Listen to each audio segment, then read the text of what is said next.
오늘은 대림절 세 번째 주일로 야고보서 5장 7절에서 11절 말씀을 봉독해 올렸습니다. 7절 말씀에 그러므로 형제들아 주께서 강림하시기까지, 주님께서 다시 오시는 그날까지 우리가 가져야 할 자세가 무엇인가, 야고보 사도를 통해서 들려주시는 하나님의 말씀을 우리가 듣게 되는데요. 이 7절 말씀 보면 길이 참으라, 보라 농부가 땅에서 나는 귀한 열매를 바라고 길이 참아 이른 비와 늦은 비를 기다리나니 너희도 길이 참고 마음을 굳게 하라, 주의 강림이 가까워진다라고 말씀하고 있는 것을 보게 됩니다. 농부의 인내를 우리가 배우면서, 농부의 참음과 인내를 배우면서 주님 오실 날을 준비하는 사람들이 되어야 한다. 여러분, 지금 농사를 짓고 계시는 분도 우리 성도들 중에 계실 수 있습니다만은, 농부가 가지는 특징이 무엇이겠습니까? 농부는 오래 참고 기다릴 줄 알아야 농부를 할 수가 있습니다. 오늘 씨를 심어놓고 내일 밭에 가서 열매가 나기를 기대하는 농부는 아마 아무도 없을 겁니다. 그런 농부는 있을 수가 없어요. 그래서 농부는 조급하지 않습니다. 농부는 어떤 요행을 바라지도 않습니다. 그저 부지런히 최선을 다해서 일하면서 기다릴 줄 아는 것이 농부가 가질 자세예요. 그렇게 부지런히 최선을 다하되 때가 되면 반드시 귀한 열매를 맺게 해 주실 것이다.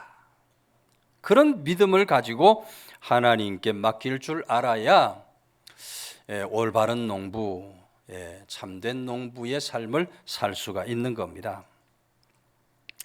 여러분, 팔레스타인에는, 이스라엘에는 10월과 11월에 이른 비가 내립니다.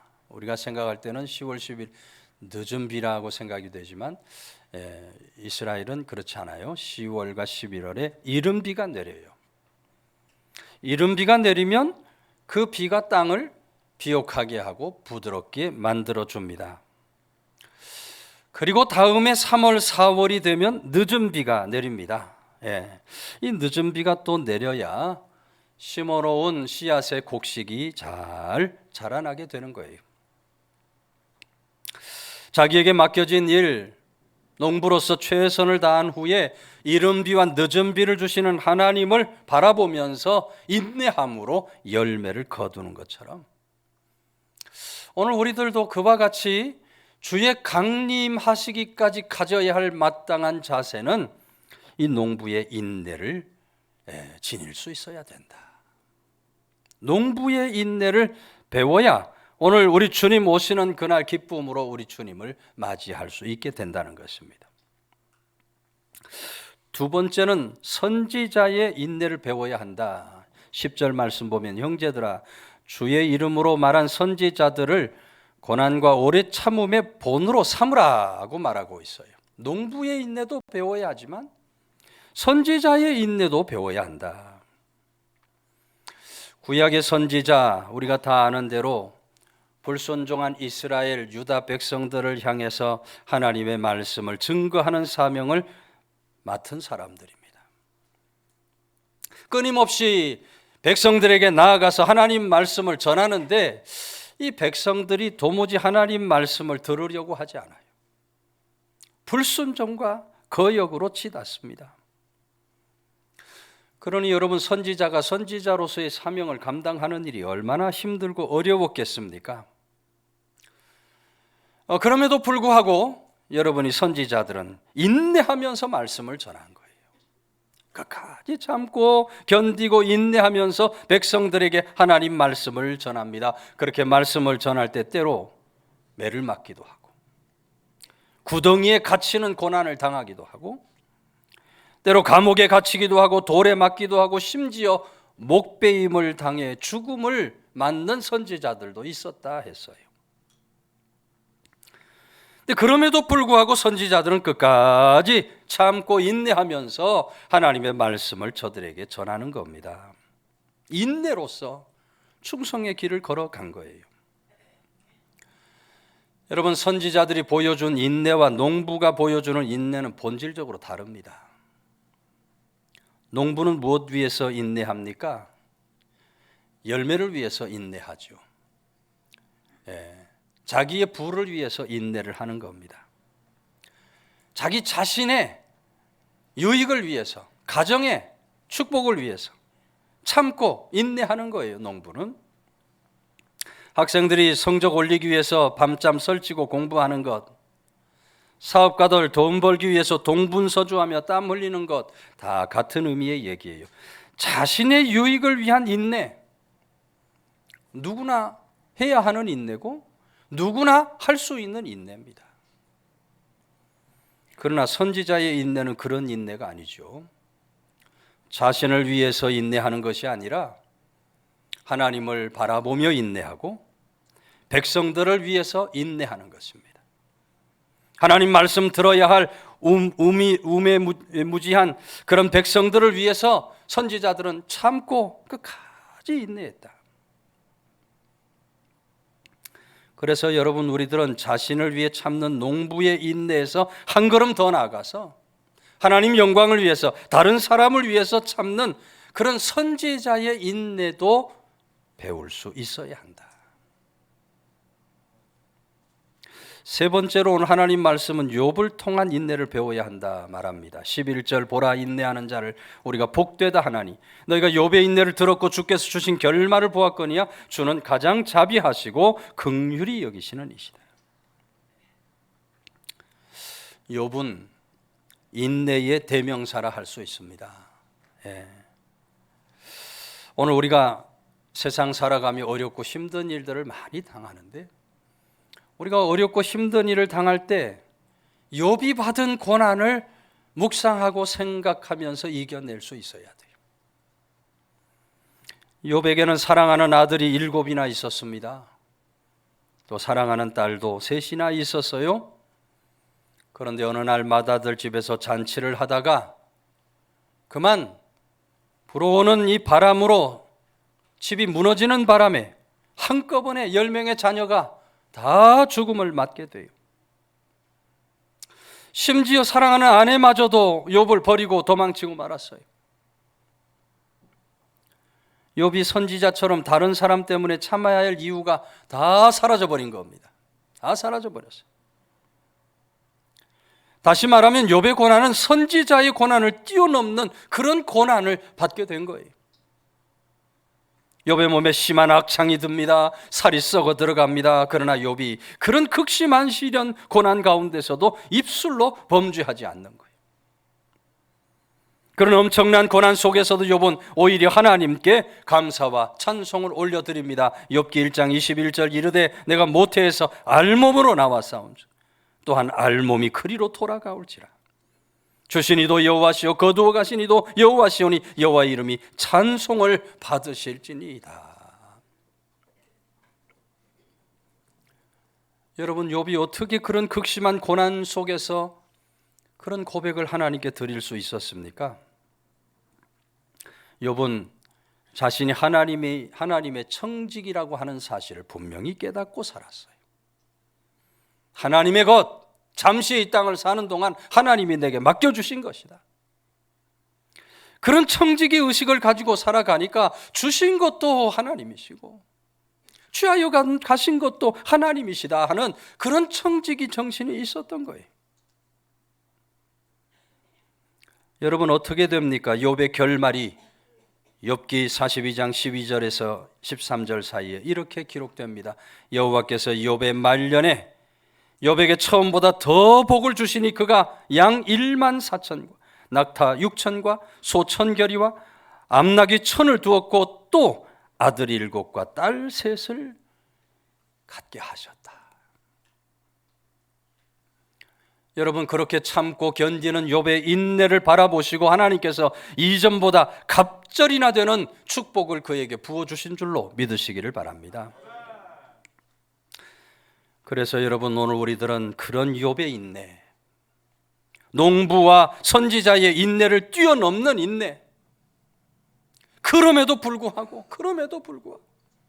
하나님 앞에 참고 견디는 그런 인내를 반드시 나타내 보이며 오실 우리 주님을 기다릴 줄 아는 믿음의 사람들이 반드시 될 수 있어야 한다. 오늘같이 아주 추운 겨울날입니다. 추운 겨울날인데 새벽 3시 얼마나 춥겠어요? 새벽 3시. 오늘도 7시 반 예배에 나왔더니 다 얼었어요, 바닥이.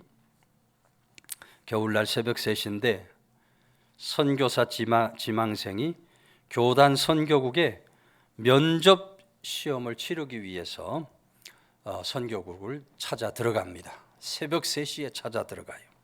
선교국에서 선교사 면접 시험을 새벽 3시에 드릴 테니까 새벽 3시에 선교국으로 와라, 이렇게 이야기를 통보를 해서 선교사 지망생이 찾아온 거예요.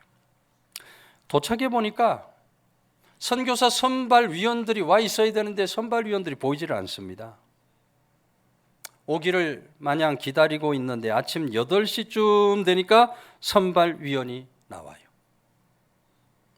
아무런 사과도 없고 왜 이렇게 늦었다는 해명도 없이 선교사 지망생에게 자, 면접시험 치르겠습니다 하면서 묻는 말이 학교라는 말, 스쿨이라는 단어의 철자를 말해보세요. 이게 뭐 초등학생이나 물어볼 그런 물음을 묻는 거예요. SCHOL, 스쿨하고 말하니까 맞습니다. 숫자에 대해서 한번 물어보겠습니다. 그러더니 2의 2배는 얼마입니까? 4입니다 하니까 맞습니다. 그러더니 시험관이 자리에서 일어나면서 지망생에게 합격하셨습니다. 선교위원회 시험에 합격했으므로 내일 아침 선교사로 임명할 것을 건의드리겠습니다 하는 거예요. 참 황당한 시험을 치렀죠. 다음 날 아침 시험관이 선교위원회에 찾아와서 이제 임명될 새로운 이 선교사를 아주 굳굳 칭찬하면서 정말 선교사로서 너무너무 자격이 딱 갖추어진 충분한 자격이 있는 분입니다 하면서 몇 가지 이야기를 해요. 첫째는 이 사람이 극기 시험에 합격했습니다.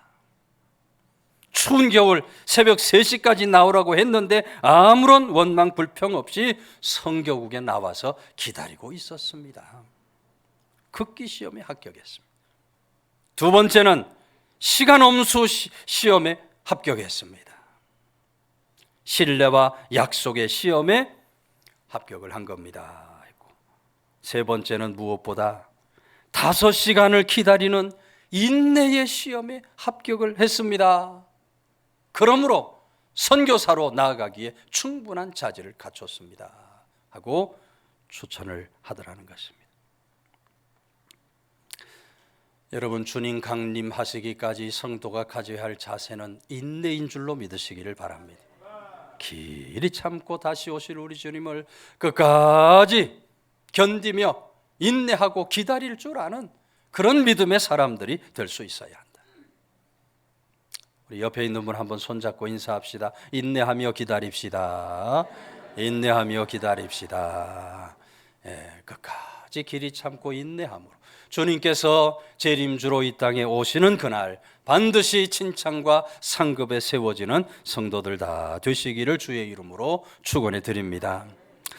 9절 말씀, 형제들아 서로 원망하지 말라. 그리하여야 심판을 면하리라. 보라, 심판주가 문 밖에서 계시니라 했어요. 여러분, 야고보 사도 당시에 핍박 박해받는 그 성도들을 향해서 주님 오시기까지, 강림하시기까지 어떤 자세를 가져야 하냐? 서로 원망하면 안 된다. 서로 원망하면 안 된다. 1절에서 6절까지 말씀 보면 부자들에 대한 얘기가 나와요. 부자들. 이 부자들 경고하는 말씀이 나오는데 부자들이 가난한 자를 돌보지 않고 자기 부축적하는 일에 힘쓰고 살았어요. 가난한 사람들이 원망 불평하기가 쉬워요. 연결 지으면 그런저런 일들로 인해서 주님 오시기까지 너희가 원망해서 안 된다. 원망으로 살면 안 된다. 원망하다 하는 말은 헬라어로 스테나제테라고 되어 있는데 이건 단순히 불평하는 정도가 아닙니다. 속으로 막 한숨을 푹푹 쉬고 불만을 막 터뜨리고 비난까지 하는 게 비난까지. 어떻게 그럴 수 있어? 비난까지 하는 그런 태도를 스테나제테 원망이라 했어요. 다시 말하면 어려움 때문에 생기는 스트레스를 남에게 푸는 거예요. 남에게 그 불만을 터뜨려서 나타내 보이는 것. 오늘 야고보 사도는 그런 태도가 공동체를 해치고 하나님의 뜻을 거스르게 된다. 거스르게 된다. 원망이 여러분 왜 일어납니까? 원망은 다른 사람에게서 책임을 찾는 데서 원망이 일어납니다. 나한테서 책임을 찾아야 되는데. 그럼 남편 때문에 그러면 남편 때문에 남에게서 책임을 물으려 하면 이제 원망 불평이 나오는 거예요. 이 마누라 때문에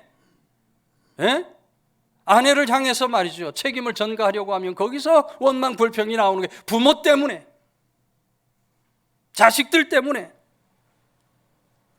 남에게서 책임을 찾으려 하면 원망 불평이 끊이지 않고 계속되는 거예요. 나 자신에게 책임이 있다. 이 모든 것이 내 자신에게 책임이 있다 생각하면 절대로 원망 불평이 안 나올 줄로 믿으시길 바랍니다. 내게 책임이 있는데 무슨 원망 불평이 나올 것이 있어요? 여러분, 성도는 주님 강림하시기까지 원망을 멀리해야 합니다. 오늘 하나님 말씀은 그리하여야 심판을 면하리라. 원망하는 것이 윤리적 차원을 넘어서 영적 차원까지 간다는 거예요. 원망 불평을 계속해서 살아가면 주의 심판대 앞에 설 때에 주의 진노와 심판을 면할 수 없게 된다. 여러분, 오늘 우리 주님은 우리 마음도 아시고 우리 말도 아시고 우리 행동도 다 아시는 주님이에요. 우리 주님 앞에서 원망 불평하는 일을 멈춰서 해야 돼요. 심판주가 문 앞에 서 계신다 하는 말씀이 무슨 말씀입니까? 언제든지 우리 주님께서 우리 가운데 오실 수 있다 하는 말씀이에요. 언제나 오늘 우리 주님께서 오실 수 있다, 그런 믿음과 마음가짐을 가지고 원망 불평을 물리칠 때 오늘 우리 주님이 기뻐하실 만한 그런 믿음의 길을 갈 수가 있다. 원망 불평하지 않고 사려면 어떻게 해야 될까요? 먼저는 관계를 잘 세우며 살아야 합니다. 관계를 잘 세워야 돼요. 종종 원망 불평하는 말이 공동체 문제를 해결하는 데 도움이 될 거다 생각을 하고 아무렇지 않게 원망 불평을 내놓는 사람들이 있어요. 그러나 여러분, 원망 불평은 반드시 불신을 만들어내고 원망 불평은 공동체 분열을 만들어내게 되어 있어요. 그래서 믿음의 사람들은 원망 불평하는 말을 내어놓으면 안 돼요.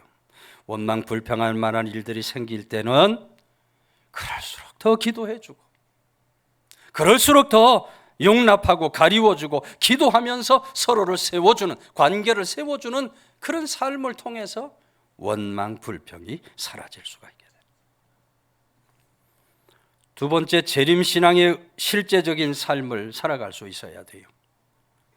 심판주가 지금 문 앞에 계신다. 그런 마음이 우리 삶을 변화시키는 겁니다. 지금 심판주가 문 앞에 서 있는데 어떻게 함부로 살 수 있습니까? 내 욕심으로, 내 마음대로, 내 정욕대로 살 수 있습니까? 심판주가 지금 문 앞에 있기 때문에 내 욕심, 내 정욕대로 자기 중심적인 삶을 살아서 안 돼요. 언제나 하나님의 나라를 바라보고 그 의를 구하면서 살아가야 원망 불평을 물리치며 살 수가 있다. 세 번째로, 이 말씀이 자기 성찰의 기회로 삼을 수 있어야 돼요. 오늘 우리들이 다른 사람에 대해서 원망 불평하는 마음을 품고 있는지 그렇지 않은지, 우리들의 말과 행동이 불평으로 가득 차 있는지 그렇지 않는지 잘 들여다볼 때 원망 불평을 물리칠 수가 있어요. 늘 드리는 말씀이지만 여러분, 어떤 원망, 어떤 불평도 하나님의 것이 아닌 줄로 믿으시기를 바랍니다. 우리들이 세상에서든지 믿음 안에서든지 원망 불평하는 것은 마귀 사단의 괴계에 빠지는 거예요. 저는 지금까지 믿음의 길을 걸어오면서 교회를 원망하고 성도를 원망하면서 은혜 받는 사람 본 적이 없어요. 원망하면서 은혜 받는 사람 본 적이 없어요. 마음속에 원망 불평이 있다는 것은 그만큼 은혜가 떨어졌다는 거예요. 지금 은혜가 떨어진 사람의 마음속에 원망 불평이 일어나는 거예요. 시험에 든 성도들 만나보면 하나같이 원망 불평을 늘어놓아요. 시험에 빠져서 섭섭마귀에 빠진 사람들 하나같이 원망 불평을 늘어놔요. 뭐 교회가 사랑이 없다 그러고, 아무개 권사님이 이래서 싫다 좋다 그러고, 목사님이 장로님이 이래서 좋고 저래서 싫다. 원망 불평 들어주려면 한도 끝도 없을 정도예요. 여러분, 우리 중에 그런 사람이 내 주변에 있다면 절대로 그런 말에 맞장구 치면 안 될 줄로 믿으시기 바랍니다. 맞아 그래가면서 맞장구 치면 안 돼요. 사랑의 마음으로 저들의 원망 불평하는 잘못을 깨우쳐 줘야 돼요. 원망 불평하면 안 됩니다. 원망 불평하면 안 됩니다. 깨우쳐 줘야 돼요. 왜 그렇게 해야 합니까? 그래야 그 형제가 주님의 심판을 면할 수 있기 때문에 그래요. 로마 시대의 어떤 황제가 어느 날 큰 잔치를 베풀었어요. 많은 귀족들과 친구들을 초청했다고 합니다. 그런데 그날 하필이면 날씨가 아주 좋지 못했어요. 비바람이 불고 막 날씨가 아주 좋지 못했어요. 황제가 기분이 몹시 상하는 겁니다. 내가 준비한 잔치 위 날씨가 이 모양인가 말이지. 화가 나서 부하들에게 엉뚱한 명령을 내려요. 이렇게 좋지 못한 날씨를 준 하늘을 향해서 화살을 쏘아라. 그러니까 부하들이 뭐 황제 명령이니까 네 하고 명령에 복종하여 하늘로 화를 쏘았어요. 어떻게 됩니까? 부하들이 쏜 화살이 다시 땅으로 되돌아오면서 저들의 머리에 떨어져서 많은 부하들이 죽고 부상을 당하는 거예요. 여러분, 우리가 뜻대로 일이 되지 않을 때 원망 불평하기가 쉬워요. 다른 사람을 원망하고 나는 왜 이렇게 사는가 형편을 원망하고, 그러나 여러분, 그 원망은 결국 자신에게 되돌아와서 바뀌는 화살이 된다는 것을 우리가 잊지 말아야 돼요. 이것도 여러 번 말씀드렸습니다만 땅의 교회가 완전할 수 없는 줄로 믿으시기 바랍니다. 땅의 교회가 완전한 교회가 어디 있습니까? 완전한 교회 찾으려면 빨리 돌아가셔야 돼. 천국 가면 완전한 교회가 있으니까. 땅의 교회는 완전한 교회가 없어요. 성도들 역시 완전한 사람이 있을 수 없어요. 목사도 마찬가지고 우리 성도들도 다 마찬가지. 완전히 거룩하고 경건한 사람이 있을 수 있겠습니까? 그런 사람 아무도 없어요. 예수님밖에는 없어요. 우리는 다만 온전해지기를 바라면서 날마다 그리스도의 장성한 분량까지 이렇게 자라나는 거예요. 오늘이 어제보다, 내일은 오늘보다 우리 믿음도 자라나고 인격도 자라나게 해주시고 사랑도 자라나게 해주시고 헌신도 자라나게 해주십시오. 그렇게 구하며 우리가 살아갈 수 있어야 돼요. 서로 잘못이 보이고 실수가 나타나면 관용의 마음으로, 너그러운 마음으로 서로 용납하고 가리워주면서 사랑하며 살아가는 그런 믿음의 사람들이 반드시 될 수 있어야 합니다. 원망 불평은 하나님의 것이 아닌 줄로 믿으시기를 바랍니다. 출애굽한 이스라엘 자손들 약속의 땅 가나안에 들어가지 못하고 광야 40년 방황하다가 다 죽고 만되는 다른 이유가 있는 것이 아니에요. 저들이 하나님 은혜에 감사하지 못하고 원망 불평을 늘어놨기 때문에. 10가지 재앙을 내려 바로의 손에서 해방시켜 주신 것, 홍해를 갈라 육지처럼 건너게 하신 것, 불기둥 구름기둥으로 인도하신 것, 만나를 매일같이 먹이신 것, 반석을 쪼개어서 물이 나오게 하신 것, 아말렉을 물리쳐 뭐 셀 수 없을 만큼 큰 은혜를 내려주셨는데 이스라엘 자손들은 감사할 줄 모르고 조금만 어려워도 원망, 조금만 힘들어도 불평, 그 결과 하나님 진노를 받아서 광야에서 다 엎드러지는 거예요. 다 죽음을 당하고 말았어요. 이스라엘 백성들을 거울 삼아서 우리는 원망 불평하는 죄를 범하지 말아야 할 줄로 믿으시기를 바랍니다. 다른 때도 그렇지만 연말되면 이 원망 불평의 소리가 종종 나와요. 연말되면 한 해 동안 이랬다 저랬다, 하면서 원망 불평하는 이야기가 나와요. 와서 조용히 얘기하면 다 풀어질 얘기도 마음에 품고 자꾸 쌓아두고 원망 불평으로 내놓아요. 우리는 절대로 원망 불평에 매이는 사람이 되어서 안 돼요. 원망 불평을 물리치고 감사 찬송을 많이 하며 살아야 할 줄로 믿으시기 바랍니다. 원망 불평은 우리 마음의 기쁨을 다 빼앗아 갑니다. 그러나 감사 찬송하면 우리 어두운 마음도 밝아지게 되어 있어요. 기쁨을 누리게 되어 있어요. 평강을 누리게 되어 있어요. 대림의 절기입니다. 우리 주님께서 강림하시기까지 우리 성도가 반드시 두 가지 자세를 잊지 말아야 한다. 끝까지 인내하며 우리 주님을 기다리고 원망하지 말고 우리 주님을 기다리다가 부르시는 그날 칭찬과 상급 면류관에 세워지게 되시기를 주의 이름으로 축원해 드립니다.